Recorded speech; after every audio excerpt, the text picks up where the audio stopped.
Hello बालक and बालिकाएं, कैसे हो? ठीक हो?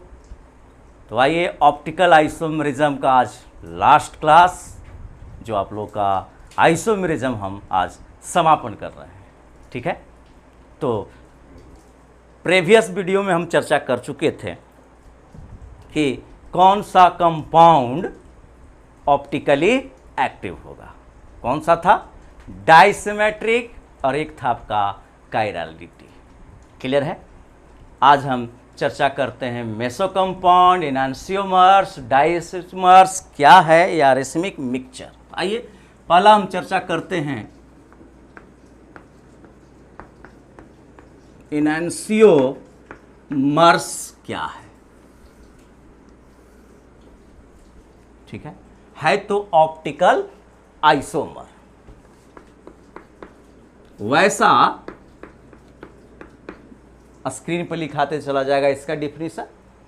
ये है क्या? Optical isomer.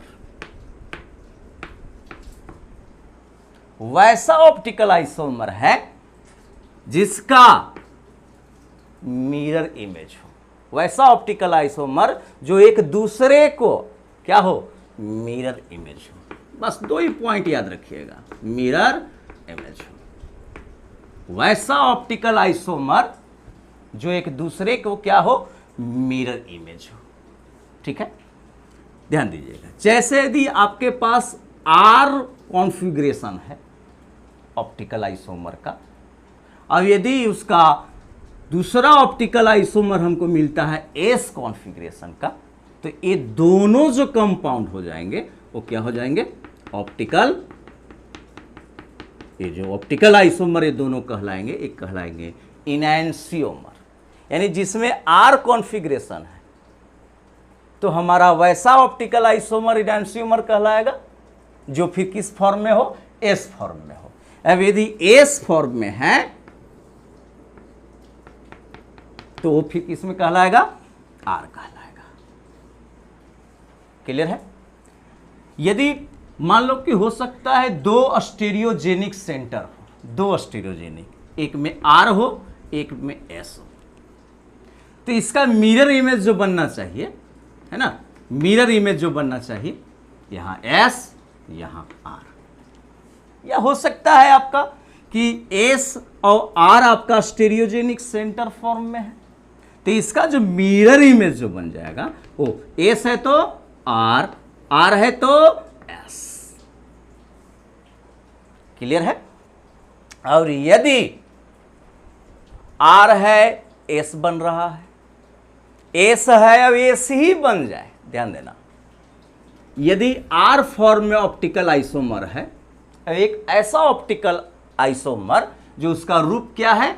एस है। दो स्टेरियोजेनिक सेंटर की हम चर्चा कर रहे हैं। ठीक है, दूसरा स्टेरियोजेनिक सेंटर जो है वो एस फॉर्म में है और ये भी मेरा एस फॉर्म में है। क्लियर है? तब इस तरह के ऑप्टिकल आइसोमर को हम लोग कहते हैं डाइस्टेरियोमर्स। डाइस्टेरियोमर्स।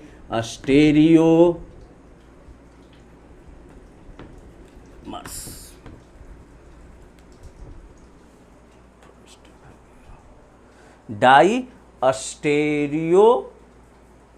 देखिए मिस्टेक हो गया, डाइस्टेरियोमर्स।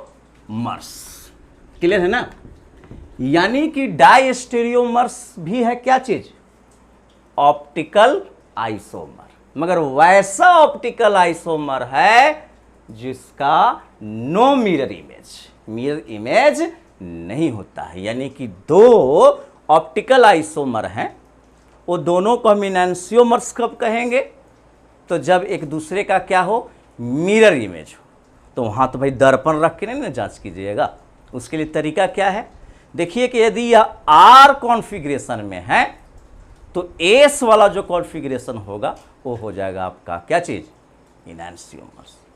अब यदि आर है और मिरर इमेज मान लो कि सपोज दैट आर ही है, आर तो ये भी आर, तो फिर वो कहलाएगा डाइस्टेरियोमर्स। सिंपल है कि एनांसियोमर्स का जो होता है मिरर इमेज, एक दूसरे का मिरर इमेज जो होते हैं, ठीक है। और इसका मिरर इमेज नहीं होता है। क्लियर है दोनों ऑप्टिकल आइसोमर। जैसे एग्जांपल देकर हम समझा रहे हैं, क्लियर हो जाइएगा।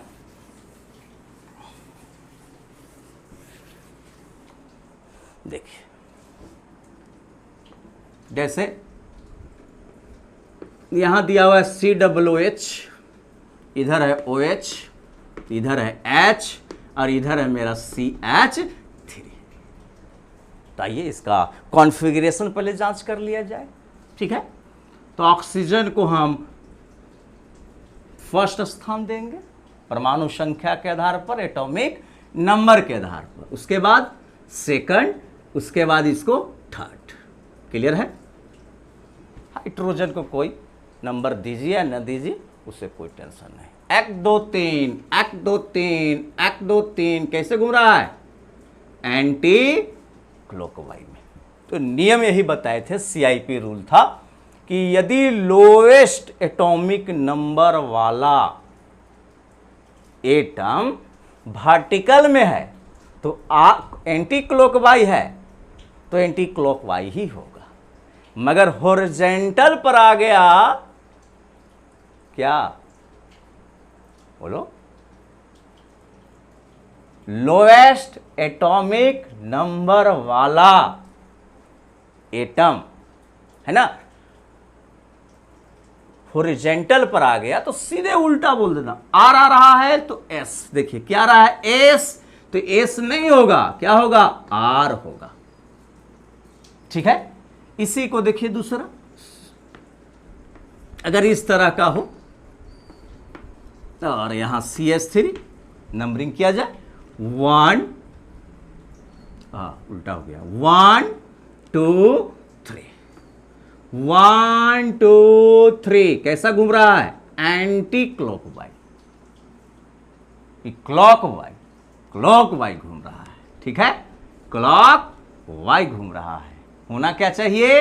आर। क्या आर होगा? नहीं। क्यों सर जी? क्योंकि लोएस्ट एटॉमिक नंबर वाला जो एटम है वो है हॉरिजॉन्टल पर, होना चाहिए किस पर? वर्टिकल पर। तो देखिए, तो ये है मेरा एस। तो इसका देखिए तो मिरर इमेज बन रहा है, मिरर इमेज बन रहा है। तो इसका मतलब कि ये दोनों जो ऑप्टिकल आइसोमर है ये कहलाएगा क्या चीज? इनैंसियोमर्स कहलाएगा, इनैंसियोमर्स कहलाएगा। क्लियर है। अब हम लोग एक एग्जांपल देते हैं ऐसा कि आपको इनैंसियोमर्स और डायस्टेरियोमर्स का क्लियर पता चलने लगेगा। आइए, 2 स्टेरियोजेनिक सेंटर का लेकर हम चर्चा कर रहे हैं। इधर है CHO, OH, OH, hydrogen, hydrogen. ठीक है। इधर हम दे देते हैं CH2OH। ठीक है, मान लेते हैं इसको A। ठीक, ऐसा भी हो सकता है इसका कॉन्फ़िगरेशन, CHO हो सकता है, यहां H हो, या ऐसा कीजिए OH, ये मेरा H और ये वाला मेरा H और ये है मेरा OH और ये है CH2OH। वर्टिकल तो नहीं बदलता है, जो भी चेंज करेंगे हम हॉरिजॉन्टल का। चलिए, इसको हम मान लेते हैं कि यह मेरा B प्रकार का कॉन्फ़िगरेशन है। आप कहिएगा सर ऐसा भी तो बना सकते थे आप, ऑप्टिकल आइसोमर हम ऐसा भी तैयार कर सकते हैं। CHO और यहाँ है CH2OH, मान लो कि हम यहाँ दे दिए H, यहाँ दे दिए OH, यहाँ OH, यहाँ दे दिया हमने H। ये हम मान लेते हैं C। एक और बना लेते हैं, एक संभावना और है। क्या संभावना है? जरा देख लिया जाए। CHO हम OH और OH लेफ्ट साइड में रख रहे हैं, H और ये है CH2OH। ध्यान दीजिए, नंबरिंग किया जाए, 1 कार्बन इधर भी लगा हुआ है, इधर भी कार्बन लगा हुआ है, तो बगल वाला देखेंगे, इधर ऑक्सीजन डबल बंधन से जुड़ा हुआ है, इधर सिंगल बंधन से, तो सीनियर हो जाएगा ये 2 और ए वाला का नंबरिंग हो जाएगा 3। 1 2 3 1 2 3 एंटी क्लॉकवाइज, तो होना चाहिए था क्या चीज? एस, मगर हाइड्रोजन कहां सजा हुआ है? हॉरिजॉन्टल पर, तो होगा आर। इसको देख लिया जाए, ठीक है, इसको हम साफ कर देते हैं।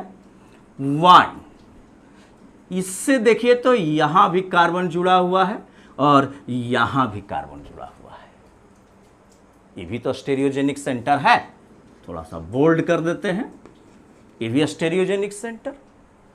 इससे देखिए कि ऑक्सीजन जुड़ा हुआ है, तो इससे भी क्या जुड़ा हुआ है? ऑक्सीजन जुड़ा हुआ है, ठीक है।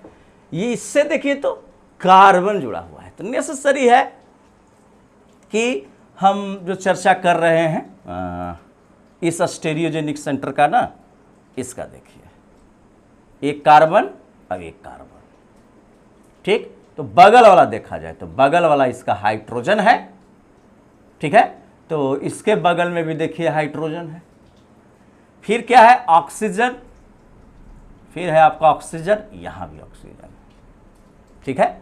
फिर देखिए तो यह जो जुड़ा हुआ है कार्बन से जुड़ा हुआ है, इसका मतलब कि ये प्राथमिकता इसका हम इधर वाला को ज्यादा देंगे, तो ये हो गया मेरा 1, ये हो गया मेरा 2 और ये हो गया मेरा 3।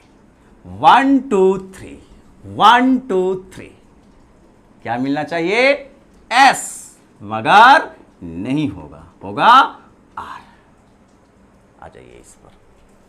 1 2 और ये वाला को दे देते हैं 3, ठीक है, ये वाला पॉइंट कायरल सेंटर ये जो मेरा है, ये है तीसरा। 1 2 3 1 2 3 मिलना चाहिए एस, मगर होगा आर। इसका देखा जाए 1, ऊपर वाला को नंबरिंग करेंगे 2, ए वाला, इसके बाद ये है 3, जस्ट क्लियर है। तो ये हो गया 1 2 3 1 2 3 1 2 3, दोनों लगता है फिगर सेम दिया गया है ना। थोड़ा सा चेंज कर देते हैं बालक, देखिए यहाँ थोड़ा सा सिमिलर दिया गया है, थोड़ा सा हम चेंज कर देते हैं, ध्यान दीजिएगा। 1 2 3 1 2 3 ऐसे घूम रहा है, क्लॉकवाइज होना चाहिए था आर, मगर होगा एस। इसका देखा जाए 1 2 3 1 2 3 ऐसे घूम रहा है, क्लॉकवाइज होना चाहिए था आर, होगा इसका एस, ठीक है। अब इस स्टेरियोजेनिक सेंटर का कॉन्फ़िगरेशन निकाल लीजिए। 1 2 और ये है 3, ठीक है। 1 2 3 1 2 3 एंटी क्लॉकवाइज, एस नहीं होगा, आर होगा। अब इस पर आ जाइए। 1 2 3 यानी क्लॉकवाइज, आर होगा नहीं होगा, एस। इसका देख लिया जाए। 1 2 3, ये है 1, ये हो जाएगा 2 और इधर है 3, तो 1 2 3 की ओर बढ़ना है, तो यानी ए मिल रहा है। एंटी कि क्लॉकवाइज, क्लॉकवाइज होना चाहिए आर, होगा एस। अब देखिए कि कौन कौन सा ऑप्टिकल आइसोमर इनैंशियोमर्स है। इनैंशियोमर्स, तो इनैंशियोमर्स के लिए बस सिंपल तरीका है कि यदि आर कॉन्फ़िगरेशन में है तो दूसरा ऑप्टिकल या ऑप्टिकल आइसोमर जो होगा वो एस में होना चाहिए। अगर एस है तो आर होना चाहिए, तब क्या कहलाएगा? इनैंशियोमर्स कहलाएगा। अब यदि आर है और आर ही मिल जाए तो क्या कहलाएगा? डाई स्टेरियोमर्स। तो देख लिया जाए, इसको ए माने हैं, बी, सी और इसको मान लेते हैं हम डी। तो ए और बी जरा जांच कर लो, आर है तो ये भी आर, ई आर है तो ये मिल रहा है एस। इसका मतलब कि ए और बी जो हो गया वो हो गया आपको डायस्टेरियोमर्स। यहां देखिएगा, आर है तो मिल रहा है एस, एस है तो मिल रहा है आर, यानी कि बी और सी जो आपका है ये हो जाएगा इनांसियोमर्स। बी और सी क्या हो जाएगा, बी और आपका सी जो ऑप्टिकल आइसोमर है वो कहलाएगा इनांसियोमर्स कहलाएगा। ठीक है, और देख लिया जाए, सी और डी को जांच किया जाए या कोई भी जांच करिए आप। एस एस, यहां देखिए, आर आर, आर है तो एस मिल रहा है, ए आर है तो एस मिल रहा है। इसका मतलब कि ए वाला और डी वाला भी क्या हो जाएगा, इनांसियोमर्स हो जाएगा। ए और डी भी हो जाएगा हमको क्या चीज, इनांसियोमर्स हो जाएगा। मगर ए और बी देखिए, आर है तो एस तो मिला, आर है तो यहां भी हमको एस मिलना चाहिए था, मगर मिल क्या रहा है, आर। इसका मतलब कि ए और कौन, बी क्या होंगे, डायस्टेरियोमर्स होगा। और देख लिया जाए, बी और सी तो जांच कर लिए हैं, ए और बी हो गया, और कुछ बच रहा है, बी सी देख लिए, सी और डी जरा देख लिया जाए, सी और डी। देखिए एस है तो यहां मिल गया हमको एस, आर है तो मिल रहा है एस, मगर ये तो नहीं मिल रहा है, ये इसका मतलब कि इसका मिरर इमेज ये नहीं है। मिरर इमेज होने के मतलब है कि आर है तो एस होना चाहिए, एस है तो आर होना चाहिए। इसका मतलब कि सी और डी हमारा क्या कहलाएगा, ऑप्टिकल आइसोमर क्या कहलाएगा कि डायस्टेरियोमर्स है। ठीक है, अब एक बच गया आप लोग का मेसो कंपाउंड। तो मेसो कंपाउंड बहुत ही आसान है, जैसे देखो, मेसो कंपाउंड में मिनिमम 2 कायरल सेंटर होना चाहिए। मेसो कंपाउंड कितने chiral centre, minimum chiral centre जो होना चाहिए वो आपको होना चाहिए 2 से ज्यादा हो कोई दिक्कत ना हो। दूसरा कहता है कि एक ऐसा प्लेन तैयार कीजिए जो 2 इक्वल पार्ट में बांट दे, यानी कि प्लेन ऑफ सिमेट्रिक हो, प्लेन ऑफ सिमेट्रिक हो। ठीक है, तो वह कंपाउंड क्या कहलाएगा, मेसो कंपाउंड कहलाएगा। और याद रखिएगा कि मेसो कंपाउंड जो होते हैं वह ऑप्टिकली इनएक्टिव होते हैं, ऑप्टिकली इनएक्टिव होते हैं। जैसे आइए चर्चा करते हैं, साफ करें।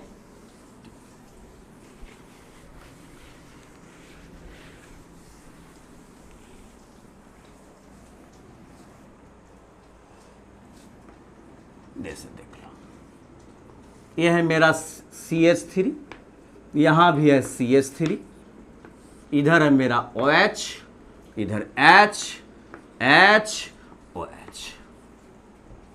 एक और बना लेते हैं इसका, मान लो कि हम इस तरह से अरेंजमेंट कर सकते थे, CH3 यहां दे दिया हम H, यहां दिया OH, इधर है OH, इधर है H। एक चीज और जान लीजिए कि कितने ऑप्टिकल आइसोमर हो सकते हैं, यानी नंबर ऑफ ऑप्टिकल आइसोमर, इसकी संख्या निकालना होगा। तो इसका फार्मूला है 2 के पावर n। n क्या है? तो n है आपका नंबर ऑफ स्टेरियोजेनिक सेंटर या कायरल सेंटर। कायरल सेंटर जैसे देख लो, यहां कायरल सेंटर कितने हैं? 2 हैं, तो इस पर 2 बैठा दो, तो 2 के पावर 2 इजकल टू 4, यानी कि इस ऑर्गेनिक कंपाउंड का कितना ऑप्टिकल आइसोमर होगा? तो 4 होगा। तो चारों हम बनाते हैं और उसके द्वारा फिर हम चर्चा करेंगे। ठीक है,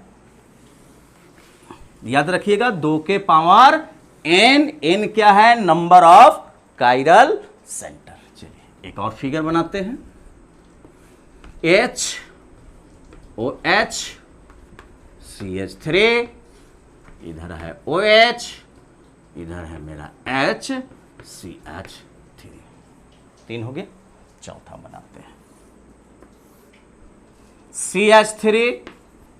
CH3 है ना, इधर हम ले लेते हैं OH, इधर भी OH, इधर हम ले लेते हैं H।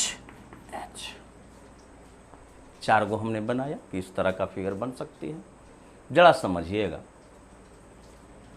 कि कायरल सेंटर तो 2 है, ठीक है, मगर इस पॉइंट यहां से एक प्लेन यदि ड्रा किया जाए, खींचा जाए, तो इस प्लेन से अगर देखिए तो ऊपर वाला भाग और नीचे वाला भाग क्या है? सिमिलर है, यानी कि इक्वल पार्ट में बढ़ जा रहा है। तो ये क्या कहलाएगा? Plane of symmetric. अगर प्लेन ऑफ सिमेट्रिक है तो क्या यह ऑप्टिकली एक्टिव होगा? तो नहीं, यह ऑप्टिकली एक्टिव नहीं होगा। क्लियर है? ये सब होगा क्योंकि इसको यदि बीच से एक हम प्लेन ड्रा कर दें तो देखिए तो OH है तो यहाँ H, ठीक है, ये मिल रहा है, ये मिल रहा है, मगर ये दोनों मिल रहे हैं? नहीं। ये दोनों मिल रहे हैं? नहीं। ठीक है, यहां भी क्या हो जाएगा? Plane of symmetric. तो कोई तो एक कंपाउंड तो लेके चलना ही है, या तो इसको फिर मान लीजिए प्लेन ऑफ सिमेट्रिक। तो यानी कि टोटल अगर हम बात करें कि ऑप्टिकल आइसोमर कितने हुए, तो आया था 4, मगर यह प्लेन ऑफ सिमेट्रिक के कारण ये क्या है? ऑप्टिकली इनएक्टिव है। रीजन होता है क्या? थोड़ा सा नंबरिंग भी कर लिया जाए। 1 2 और 3, 1 2 3, 1 2 3 ऐसे घूम रहा है।